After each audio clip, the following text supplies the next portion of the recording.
بتبدأ الحكاية بجيجي وهي بتحضر مفاجأة لحفيدتها جابي، وأول ما بتدخل جابي بتتفاجئ بالهدية اللي جدتها عملتها لها، وبتكون بيت دمي كامل للقطط. فبتنبهر جابي بيه وبتشكر جدتها عليه، وأثناء كده بتديها جيجي توكة على شكل طوق قطط، وبتعلمها ازاي تستخدم الطوق ده، وخصوصا انه طوق سحري. وبتعدي السنين وبتكبر جابي، وبنشوفها وهي بتلبس الطوق في شعرها وبتجهز شنطتها علشان تقضي رحلة الويك اند مع جدتها، وطبعا بتاخد بيت دمي القطط معاها. وأثناء كده بتتكلم جابي مع قطتها كيكي، فبتقول لها كيكي إنها كانت بتعمل كيكة لاستقبال جيجي لكنها اتحرقت منها، فبتقول لها جابي إنها لازم تدخل علشان تطمن على البيت بنفسها. وفي اللحظة دي بتمسك جابي التوكة السحرية وبتقرص ودان القطط اللي عليها، وبعدها بتاخد دبدوبها باندي وبتغني أغنيتها السحرية، وفجأة بتتحول جابي لدمية وبتدخل جوه بيت الدمي، وهناك بتفضل تغني مع القطط وبيكونوا مبسوطين مع بعض. لكن في الوقت ده بتسمع جابي صوت عربية جدتها جيجي، فبتخرج بسرعة من بيت الدمي وبتروح تسلم على جدتها وبتقول لها إنها مستعدة للرحلة. فبيحطوا بيت الدمي على العجل وبيربطوه ورا العربية، وبعدين بيركبوا عربيتهم وبيسافروا. وأول ما بيوصلوا للبيت اللي هيقضوا فيه الأجازة بتنزل جابي وجيجي وبيدخلوا لهناك. وفي الوقت ده جابي بتشوف ورق لمشروع جديد هينفذوه، فبتتحمس جدا وبتطلب من جدتها إنهم يبدأوا فيه، لكن جيجي بتقول لها إنهم لازم يستريحوا الأول ويدخلوا حاجاتهم من العربية. وأثناء كده بتطلع جابي علشان تدخل بيت الدمي، لكنها بتتفاجئ إن العجل فك من العربية، وبتشوف البيت وهو بيتزحلق على الأرض، فبتجري وراه بسرعة علشان تلحقه، بس الزحمة بتمنعها ومبتعرفش توصله، وللأسف البيت بيضيع منها. فبتفضل جابي تدور عليه بس مش بتلاقيه خالص، وساعتها بتقف زعلانة إنها ضيعت بيت الدمي. وفي اللحظة دي بيكون بيت الدمي وقف قدام عربية فيرا، وأول ما فيرا بتشوفه بتعجب بيه جدا وبتنزل تتفرج عليه، لكن في نفس الوقت بتكون في بنت صغيرة شايفاه وبتعجب بيه وبتفتكره لعبة، فبتروح تاخده، بس فيرا بتلحقه بسرعة منها وبتاخده قبل ما البنت تمسكه. لكن البنت مش بتسكت وبتتضايق من فيرا وبتطلب من أصحابها إنهم يساعدوها، وساعتها بتركب فيرا عربيتها وبتاخده معاها، وأول ما بتوصل بتدخله البيت معاها. وساعتها القطط اللي موجودة جوه البيت بيبقوا خايفين منها، وفجأة فيرا بتفتح باب البيت وساعتها كلهم بيتحولوا لدمي لعب، فبتلمهم فيرا وبتحطهم في شنطتها ما عدا الدمية كان راك لأنه مش بيعجبها، فبتركنه في الدرج وبتسيبه هناك. وفي الوقت ده بيكون كان راك بيتعرف على الدب اللي موجود في الدرج واللي اسمه تشاماسلي، وبيساعدوا بعض في إنهم يطلعوا منه ويدخلوا البيت الدمي. ومن الناحية التانية بتفكر جابي في فكرة، وهي إنها تقرص التوكة وتفضل ماسكة دبدوبها وهي بتغني أغنيتها السحرية، وبكده هتقدر تدخل جوه البيت وتعرف مكانهم فين. وأول ما بتعمل كده بتتحول جابي فعلا لدمية وبتدخل جوه بيت الدمي، وهناك جابي بتلاقي كان راك وهو بيلعب مع الدب تشاماسلي، فجابي بتسأله عن أصحابهم، فبيحكي لها كان راك عن فيرا وإنها خدتهم معاها لبره. فبتقرر جابي إنها تخرج تنقذهم هي وباندي، وبتطلب من كان راك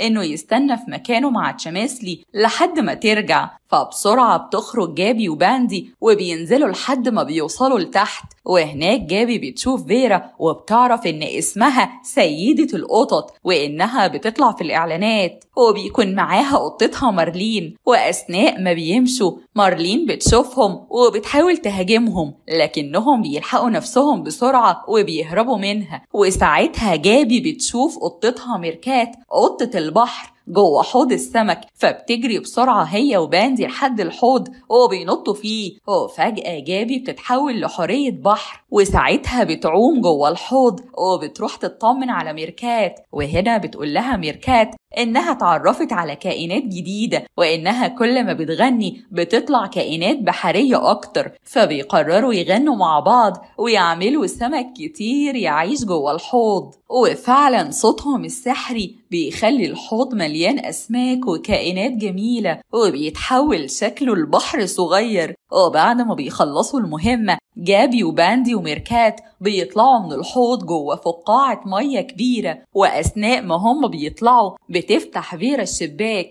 وساعتها الهوا بيدخل وبيطير الفقاعة لبره البيت، فبتفضل الفقاعة تطير لحد ما بتتخبط في جذع الشجرة وبتفرقع، فبيلاقوا التلاتة نفسهم واقعين على الأرض. وفجأة بتطلع قدامهم قبيلة قطط وبيكون شكلهم غريب، فبتستغرب جابي منهم، لكن القطط بتطمنها وبتقول لها إنهم ساكنين قريب من المكان ده، وبيعرضوا عليهم إنهم ييجوا معاهم لقبيلتهم ويقابلوا الملكة هناك. وفعلا بيروحوا معاهم للكهف، وأول ما بيوصلوا بتتفاجئ جابي بالكهف لأنه معمول على شكل قطة كبيرة ووشها منحوت في الصخر. ولما بيدخلوا جوه بيلاقوا المكان مليان بلورات ملونة، وهناك القبيلة بتقول لجابي وباندي وميركات إنهم لازم يغيروا شوية في شكلهم علشان يبقوا زي باقي القطط في المملكة. فبيقفوا وبيغنوا أغنية سحرية، وفي لحظة واحدة بتلاقي جابي نفسها لابسة فستان جميل، وباندي وميركات بيتغير شكلهم هما كمان. وساعتها القبيلة بتدي لجابي هدية، وبيقولوا لها إنها هدية خاصة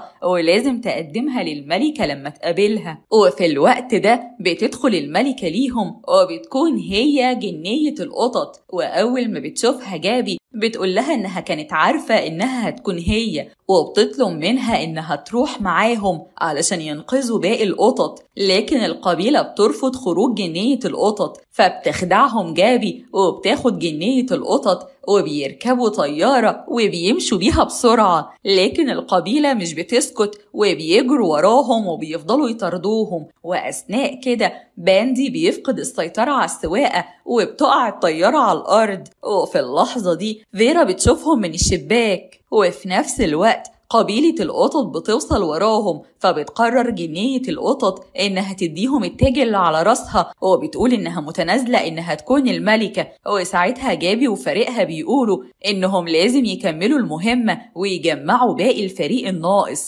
وهنا بترجع جابي وفريقها لبيت فيرا، وأول ما بيدخلوا بيبدأوا يفكروا إزاي يوصلوا لشنطة فيرا وينقذوا باقي الفريق. وفجأة بتوصل نفس البنت اللي قابلت فيرا قبل كده، وبتعرض عليها الحلويات اللي بتبيعها للقطط، وبتلزمها إنها تشتري منها، فبتضطر فيرا إنها تخلص منها وتشتري الحلويات، فبتقول لها تستناها لحد ما تجيب الفلوس وتيجي. وأثناء كده بتقدر جابي إنها تفتح سوستة الشنطة وتطلع باقي فريق القطط ويهربوا بسرعة قبل ما فيرا توصل لهم، وبيروحوا البيت الدومي. لكن هناك بيكون تشامسلي عامل فوضى ومبهدل الدنيا، فبتتضايق جابي من الموقف ده وبتطلب منه يوقف يعمل كده، لكن تشامسلي بيقول لها إنها لازم تحب الحفلات وتعيش حياتها. وبعدها بيحكي لها إنه كان صديق فيرا المفضل وهي صغيرة، وكانوا بيتشاركوا كل حاجة، لكن كل حاجة اتغيرت لما كبرت فيرا، وإنه من يومها وهو محطوط في الدرج، وبيقول لها إنه معندوش استعداد إنه يعيش محبوس تاني. فبيخرج جابي وفريقها برا البيت وبيقفل الباب والشبابيك عليهم، وبيقول لهم إن ده هيكون بيت تشامسلي من النهاردة. ومن الناحية التانية بتروح فيرا تفتح شنطتها، وساعتها مش بتلاقي القطط هناك، فبتحاول تفهم الموقف لكنها ما بتقدرش. وبالنسبة لجابي وفريقها فبيفكروا إزاي يطلعوا تشامسلي من البيت، لكن فجأة بتظهر عربيتهم كارليتا، فبتفرح جابي إن كارليتا موجودة، وبتقول لها تاخد معاها باندي ويروحوا يجيبوا جيجي من البيت بسرعة. وفعلا بيركبوا وبيجروا على هناك، وأول ما جيجي بتشوفهم بيحكوا لها كل اللي حصل. وساعتها بتروح جيجي تجيب الطوق السحري بتاعها وبتلبسه وبتغني نفس الأغنية، وفجأة بتتحول لدمية، وبعدها بتركب العربية مع باندي وبيروحوا على مكان جابي. لكن أثناء كده بيكون كان راك لسه في البيت ومخرجش معاهم، ولما بيشوف جابي بره بيروح يفتح لها الباب، وأول ما بتدخل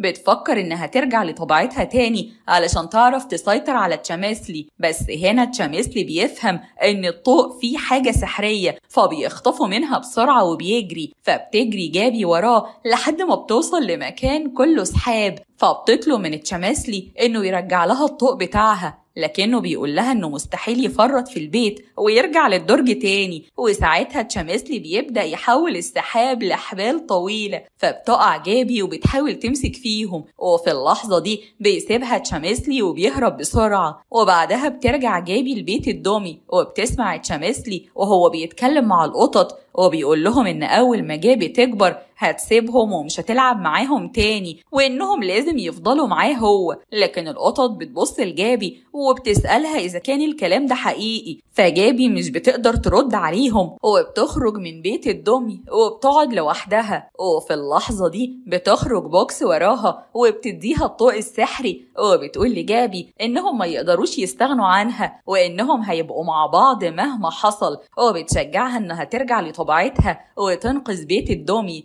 وساعتها بيوصل باقي الفريق ليهم. وهنا جابي بتستغرب ازاي بوكس رجعت الضوء من تشاميسلي، فبتقول لها بوكس إنها ليها طريقتها الخاصة. وفي نفس الوقت بتكون فيرا قاعدة على سجادة اليوجا وبتتكلم مع قطتها مارلين، وبتقول لها إنها حاسة إن في حاجات غريبة بتحصل لها وإن عقلها بيتخيل حاجات غريبة، فبتقرر تهدى وتستريح شوية وبتبدأ تعمل حركات اليوجا، ومارلين بتقلدها في كل حركاتها.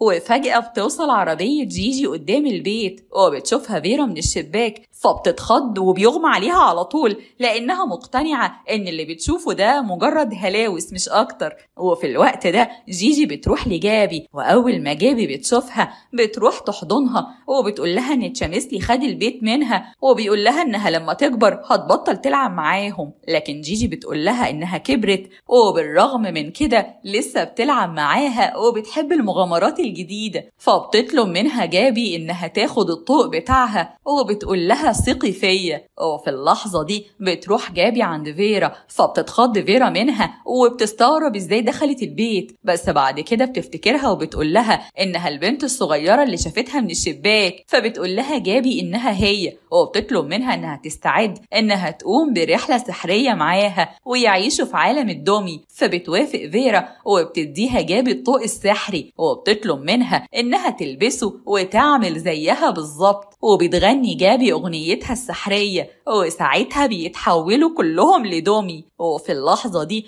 فيرا بتتخض من شكلها وازاي اتحولت كده، لكن جابي هنا بتطلب منها انها تقوم معاها وتحاول تساعدها. وفعلا بيدخلوا مع بعض البيت الدمي، لكن اول ما بيدخلوا بيلاقوا دوامة كبيرة في نص المكان وكل اللي حواليها بيتسحب، وهناك بيكون تشاميسلي واقف خايف. ولما بيشوف فيرا بيفتكر انها ترجعه للدرج تاني، فبيقول لها انه مش هيروح معاها. وساعتها بيسيب نفسه وبيدخل الدوامة، وبعده على طول بتتشد كيكي غصب عنها لجوه الدوامة، وبعدها فيرا كمان. فبتضطر جابي انها تسيب نفسها وتدخل وراهم في الدوامة علشان تحاول تنقذهم. وساعتها بيروحوا كلهم لمكان مليان تلج، فبتفضل جابي تمشي لحد ما بتلاقي فيرا وكيكي، وأثناء كده بتشوف آثار تشاميسلي على الأرض، فبتقرر إنهم يمشوا وراها. فبيركبوا الحيوانات اللي هناك وبيمشوا ورا الأثر، لكن في الطريق بيضطروا إنهم ينزلوا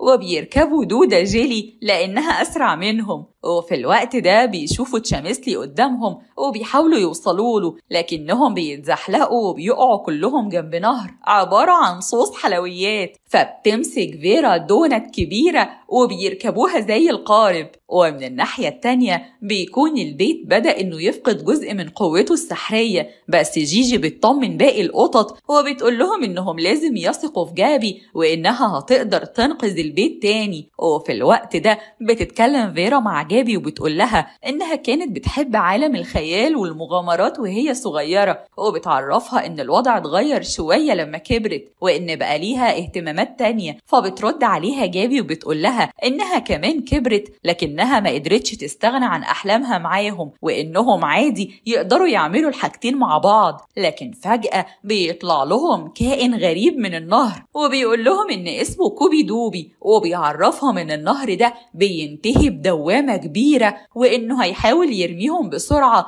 قبل ما يدخلوا الدوامة. وساعتها بياخدهم وبيرميهم بعيد عن النهر، وبيرجعوا للجليد تاني وبيتزحلقوا فيه. لكن فجأة بيشوفوا قدامهم تشامسلي، فبينزلوا بسرعة وبيروحوا وراه، وبيمشوا من فوق الجسر وبيكون معمول من البسكوت. وهنا جابي بتحاول تهدي الوضع بينهم وبتقول لهم إنهم يرجعوا مع بعض زي الأول، لكنه بيرد عليها إنه مش هيرجع لفيرا تاني، وإنه كان فاكرها صديقته الوحيدة. فالكلام ده بيأثر في فيرا، وبتقوله إنها عمرها ما قدرت تستغنى عنه، وإنه أغلى حد عندها. وفعلا بيحاولوا يقربوا من بعض من جديد، لكن فجأة تشامسلي بيفوق وبيبص لها بزعل، وبيقول لها إنها خلاص كبرت ومش هتلعب معاه تاني زي زمان. وساعتها بيكسر جزء من الجسر اللي بينهم وبيبعد عنهم، وفجأة بينهار جزء من الجليد وبيقع على الجسر. فبيحاول تشامسلي إنه يمسك نفسه في آخر لحظة. وهنا فيرا بتطلب من جابي إنها تساعده، لكن جابي بترد عليها إنها لازم هي اللي تساعده بنفسها، وبتوضح لها إن جواها قوة سحرية كبيرة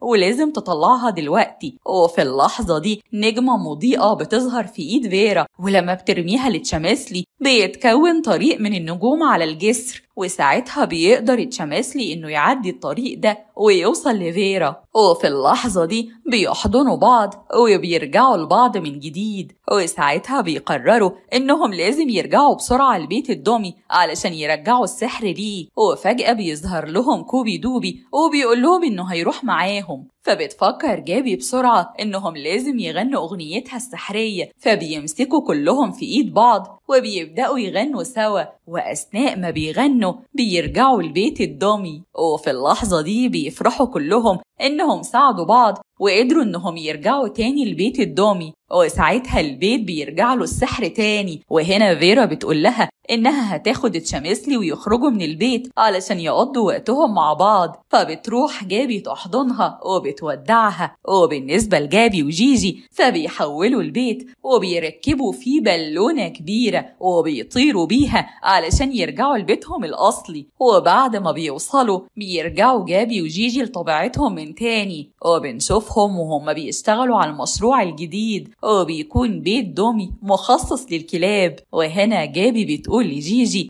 إنها ناوية تهديه كهدية لأختها الصغيرة. وبكده بتكون خلصت حكاية النهاردة.